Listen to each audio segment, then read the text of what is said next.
Cancer ബാധിച്ച് മരണപ്പെട്ട തന്റെ പിതാവിന്റെ ഡെഡ് ബോഡി ഹോസ്പിറ്റലിൽ നിന്നും വീട്ടിലേക്ക് കൊണ്ടുപോകാൻ വീട്ടിലെ ഡ്രൈവറോട് പറയും മുൻപേ ശമ്പള കുടിശ്ശിക തീർത്തു തരാതെ വണ്ടി എടുക്കില്ല എന്ന് പറഞ്ഞ് ഇറങ്ങിപ്പോകുന്ന ഡ്രൈവറെയും കരയുന്ന അമ്മയെയും നോക്കി എന്തു ചെയ്യണമെന്നറിയാതെ പകച്ചു നിന്ന ഒരു 16-കാരൻ ചെക്കനുണ്ടായിരുന്നു.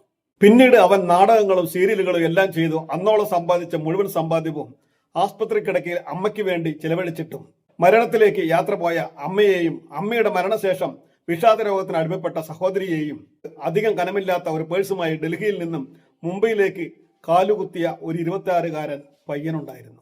തലയിൽ പുരട്ടുവാൻ ജെൽ വാങ്ങുവാൻ ക്യാഷ് ഇല്ലാതെ പശയും വെള്ളവും കൊണ്ട് അഡ്ജസ്റ്റ് ചെയ്തിരുന്ന, തന്റെ വിവാഹത്തിന് പോലും സിനിമാ സെറ്റുകളിൽ വാടകയ്ക്ക് കെട്ടിയിരുന്ന കോട്ടിട്ടുകൊണ്ട് അഡ്ജസ്റ്റ് ചെയ്ത ഒരു മനുഷ്യനുണ്ടായിരുന്നു. സിനിമകളിൽ ആദ്യ അവസരങ്ങൾ തേടി വരുന്ന കാലത്ത് പോലും അഭിനയിക്കുന്നതിന് മുൻപ് സ്ക്രിപ്റ്റ് വായിച്ചു കേൾക്കണം എന്ന് വാശി പിടിച്ചിരുന്ന പിന്നണി പ്രവർത്തകരെ കാണുമ്പോൾ ഇരിപ്പിടത്തിൽ നിന്ന് എഴുന്നേൽക്കുകയും തലയിൽ തൊപ്പി ഊരുകയും ഗ്ലാസ് മാറ്റുകയും ചെയ്ത് അമിത വിനയം കാണിച്ചിരുന്ന മറ്റു നടന്മാർക്കിടയിൽ ഈ വക ഒരു പരിപാടിയും കാണിക്കാതെ അഭിനയം ക്യാമറയ്ക്ക് മുന്നിൽ മാത്രം എന്ന് വിശ്വസിച്ചിരുന്ന അയാൾ ബോളിവുഡിലെ ബിഗ് ബി, അമിതാഭ് ബച്ചന്റെ പിന്മുറക്കാർ എന്ന് മാധ്യമങ്ങൾ വാഴ്ത്തിക്കൊണ്ടിരുന്ന പ്രമുഖ നിർമ്മാതാവിന്റെ മകൻ അമീർ ഖാനും പ്രമുഖ സാഹിത്യകാരന്റെ മകൻ സൽമാൻ ഖാനും പിറകെ പിന്തുണയ്ക്കാൻ ആരുമില്ലാതെ ഒറ്റയ്ക്ക് കടന്നു വന്ന ഈ മൂന്നാമത്തെ ഖാനും ആരോരും അറിയാതെ മുംബൈയുടെയും ഡൽഹിയുടെയും ഷൂട്ടിംഗ് ലൊക്കേഷനുകളിൽ അലഞ്ഞു നടന്ന് ലോകത്തെ ഏറ്റവും ഫാൻ ബേസ് ഉള്ള നടന്റെ രാജസിംഹാസനത്തിൽ കയറിയിരുന്ന് ഈ മനുഷ്യൻ വീടിന്റെ ടെറസിന് മുകളിൽ ഇരു കൈകളും ചരിച്ചു പിടിച്ച്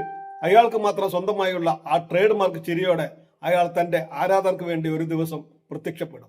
തന്റെ പിറന്നാൾ ദിവസം. ഒരു വാക്ക് പോലും മനസ്സിലാവില്ലെങ്കിലും അയാൾ ഉള്ളത് കൊണ്ട് മാത്രം 19 ഇഞ്ച് ടിവിയിൽ ഓടിക്കൊണ്ടിരുന്ന അയാളുടെ ഹിന്ദി സിനിമകൾക്ക് മുന്നിൽ ഒരു തലമുറയെ മുഴുവൻ പിടിച്ചിരുത്തിയ ഒരേ ഒരാൾ, നടപ്പിലും സംസാരത്തിലും വേഷത്തിലും കോൺഫിഡൻസിലും എല്ലാം മറ്റുള്ളവർ ബഹുദൂരം പിന്നിലാക്കിയിരുന്ന അയാളെ നോക്കി ഒരു തലമുറ വിളിച്ചു ബാദുഷാ എന്ന്. ഇന്ത്യൻ സിനിമയുടെ രാജകുമാരൻ എന്ന്. അഭ്രപാളികളിലെ ആ രാജകുമാരന്റെ പേരാണ് ഷാരൂഖ് ഖാൻ.